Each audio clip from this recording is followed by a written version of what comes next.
Hey, what's up guys, it's me BaoFam here, and today I have an updated tier list slash investment guide for Honkai Impact because the meta has completely changed in the past 3 patches. It's only been 4 months since my last tier list video, but the meta has changed so drastically that my last investment guide is actually out of date. And as per usual, these meta videos tend to be very outdated very fast, so please check the pinned comment for any new tier lists. Generally, these will be good for another few patches, although I'm feeling more and more unsure as we get new Valkyries in part 2. But yeah. Also, I used to put a disclaimer here where I said that you can't really build one team because you need a team for ice, fire, physical, and lightning weathers. It seems like every single part 2 Valkyrie that has been released so far works synergistically with each other. So for example, Senadina, she's supposed to be a lightning DPS, but you're going to see her as a support for Thelema, Lantern, and Jovial Deception, which are ice, fire, and physical teams, which effectively makes Senadina a quadruple typing character that can go on all 4 types of teams. This goes for a lot of the other part 2 Valkyries as well, so there really is not like a team you have to focus on anymore. Basically, the adjective ice, fire, physical, lightning teams only applies to part 1 teams since those Valkyries tend to really fall in line with their own typing. But all part 2 Valks seem good in any teams, to be honest. So of course the newest Valkyrie is the strongest one to pull for right now. Jovial Deception is the newest Valkyrie and a physical DPS as well as a decent support for other teams. She has bosses that are tailored made for her and she basically has 0 competition in those bosses, or at least her competition will not be able to reach scores even close to hers.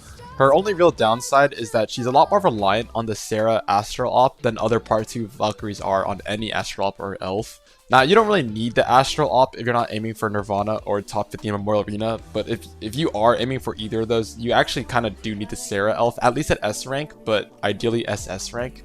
Now, another issue with Jovial Deception is that if you don't have Senadina, Lantern, or the Sarah Astral Op, then you're actually going to be missing out on all that crit rate. Because Jovial Deception is a physical Valkyrie, she does need to crit to do more damage, and unfortunately, she doesn't really have enough self-crit sources that let her crit reliably, so you really need one of those first 3 options I just mentioned. Ideally, you want at least Senadina, but if you have Lantern or the Sarah Elf, then those are actually good enough as well on their own. Ultimately, since we have so few Stardust Valkyries right now, it's kind of hard to not recommend her. Jovial Deception is basically a very strong pull right now for all players, veteran or new players, and she is receiving a new support next update with the new Teresa Valkyrie. Lantern is the premier fire DPS right now, as well as a very strong support for both Jovial Deception and Thelema. Unfortunately, she is probably the weakest part 2 Valkyrie that's come out so far, that's an S rank at least. But this really does not mean anything, and should not discourage anyone from pulling for her if they like her, because she is still very strong, very meta, very relevant. Even though she's the weakest, she's just the weakest of an OP bunch, basically. The only reason why I call Lantern the weakest part 2 Valkyrie is just because she's lacking some cheese that makes her really broken. So for example, Thelema has like time stop. Senadina is just a universal support that does not need to be switching at all. But Lantern does have this cool mechanic with Thelema where they can both proc each other's QTE really fast, which makes for some really fast rotations. She's also really good for clearing hit count bosses because of her really fast attack rate. Really, I'd only recommend skipping her if you need to save your crystals, because she is replaceable by Coralie, although Coralie is not nearly as strong as her in her like support roles or obviously as a DPS. So of all the S ranks so far, she's probably the most skippable, but at the same time, I still recommend her. Thelema is the premier part 2 ice DPS. She is really powerful, and I said this earlier, but she has the time stop in her ultimate, which makes her really valuable. You'll basically see her in every single part 2 team because she supports Senadina, Lantern, and can also support Jovial Deception if needed. Thelema is pretty reliant on the Songque Astral Op once you're in Nirvana or top 50 Memorial Arena, but otherwise you don't need the Astral Op. However, for any long drawn out fights, like for example in the Abyss where you fight multiple waves of monsters, it can feel very draining to play Thelema because without her constant solar outbursts, it does feel pretty slow. I said this earlier as well, but Thelema and Lantern proc this QTEs really well, so they work super well together as supports. Overall, Thelema is a very strong pull. I recommend a lot of people to roll for her, and yep. Senadina is probably tied with Thelema for being in the most part 2 teams so far. Now, she is the first part 2 Valkyrie ever released. I don't think she'll fall off anytime soon. However, it is worth mentioning that because meta has moved so fast, it's really possible that she just out of nowhere just completely loses all her value. I don't think this will happen personally, but it's just worth mentioning for anyone that wants to pull one of the newest Valkyries possible. Now, Senadina is really unique as a support because no one actually has to switch into her to get her buffs. She has a permanent buff that's always on, even if you don't swap into her. She also provides crit buffs, which makes her a viable support for Songque, and you'll also basically see her in both Thelema and Lantern teams as a support. She's not a must pull, but she's still a very strong Valkyrie that fits into every single Part 2 team. Coralie has really fallen off since 7.3, but she's just a free Valkyrie overall with free gears and a free weapon.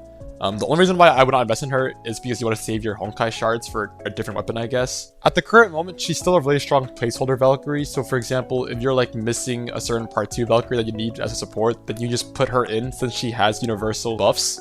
Helia only serves as a support for the Senadina team at this point, but I would not recommend pulling her weapon because there's just too many Part 2 Valkyries that are better than her at this current moment, and you rarely ever do see the Senadina DPS team. Basically, I just don't think we see Helia enough to make her worth investing into, and especially since her weapon's not free, I just would not spend any rolls on her. Lunar Vow is my personal favorite Valkyrie, but also the most relevant Part 1 Valkyrie that's still seeing a lot of usage to this day. Lunar Vow has the power of a Herrscher without actually being a Herrscher. In fact, she is called the Herrscher of Brute Force because you'll often see her doing bosses that she is not supposed to do. For example, in the video I'm showing right now, this is Hephaestus, which is meant for Herrscher of Human because it has an ice weakness, and Lunar Vow is literally doing better than Herrscher of Human in this boss, even though she's not ice type. She also tends to only use SP supports these days in Mobile Arena, which actually makes her teams pretty cheap to build. That being said, Part 2 Valkyries are inevitably going to take over all bosses, and I don't think Lunar Vow will last for much longer, unfortunately, even though I love her. But right now, though, she is still extremely strong, very meta, but not a strong pull because she's been out for a while now. Cosmic Expression is also still strong, but that's only because Lunar Vow is strong. She's basically just a Lunar Vow support at this point. As for her DPS form, she's basically outclassed by both Senadina and Jovial Deception. She is completely tied to Lunar Vow, so if Lunar Vow falls off, she falls off too. Eden is the oldest still meta SP Valkyrie. Everything I said about Cosmic Expression applies to Eden as well. She's just a big support for Lunar Vow, and she is tied to Lunar Vow, so if Lunar Vow falls off, she falls off too. The fenghuang visscitude is a very strong fire DPS and was also the last S rank released before the Part 2 evolution. She's still really strong, but unfortunately her use has dropped a lot. She can't brute force all weathers like Lunar Vow can, but she can brute force all fire weathers, so even though she might be weak to like mech type, she can still brute force those bosses, as long as they have a fire weakness. She's a strong Valkyrie that unfortunately came out at a bad time. Chrono Navi is only a support for the fenghuang visscitude right now, and I already said it earlier, but she has kind of fallen off due to the Part 2 revolution. So basically, I don't recommend gearing her at all. And I think even if you have the fenghuang visscitude, there's just better ways to spend your crystals, unfortunately. So do not gear her if you don't already have her almost fully built. The Herrscher of Truth is still the universal Part 1 auto support for fire and lightning teams. Although, unfortunately, it seems like her use has kind of fallen off since Lunar Vow seems to be using a double SP Valkyrie support instead of using her as her main support. Basically, you only really need her for fenghuang visscitude teams, and then sometimes Lunar Vow teams, although most cases you don't need her for Lunar Vow. Obviously, you need her for the Herrscher Trio team, but the Herrscher Trio team has completely fallen off and has been replaced by the Part 2 Trio teams, which all completely outclassed him. Basically, she's still a really strong Part 1 Valkyrie, but unfortunately this doesn't compare to the Part 2 teams right now. She's still strong for Part 1 teams, but that can change the moment fenghuang visscitude or Lunar Vow fall out of the meta. The Herrscher of Rebirth is still required for Part 1 physical teams, and she is still the strongest physical side-type DPS. Unfortunately, just like the Herrscher of Truth, she has kind of fallen off, and she's really dependent on the current physical teams to stay strong, so she really needs dreamweaver and Herrscher of Sentience to still stay strong in the meta. That being said, though, the Part 1 variant of the Jovial Deception team is actually pretty strong, which is like Herrscher of Rebirth, Prometheus, and Jovial Deception. That team is actually surprisingly strong, so at least she has that going for her. So if you don't have all Jovial Deception supports, but you do have Herrscher of Rebirth, it's actually a pretty strong team. Prometheus is also falling off like the Herrscher of Rebirth, but unlike her, she still actually maintains a pretty strong usage for SS bosses in Memorial Arena. But otherwise, though, she's also kind of falling off. I'm not quite sure how, but Dreamweaver just manages to hold on to the meta every patch. I say meta, but she's on the edge of just completely dying. Sometimes her bosses just randomly pop up, and I can't ignore it because they pop up enough for me to mention Dreamweaver here. Yeah, her bosses still pop up, but unfortunately, you can actually just use a triple support team that features Starry Impression, Cosmic Expression, and the Herrscher of Rebirth, and that tends to do just as well as her in most cases. but she's still somehow showing up with the meta.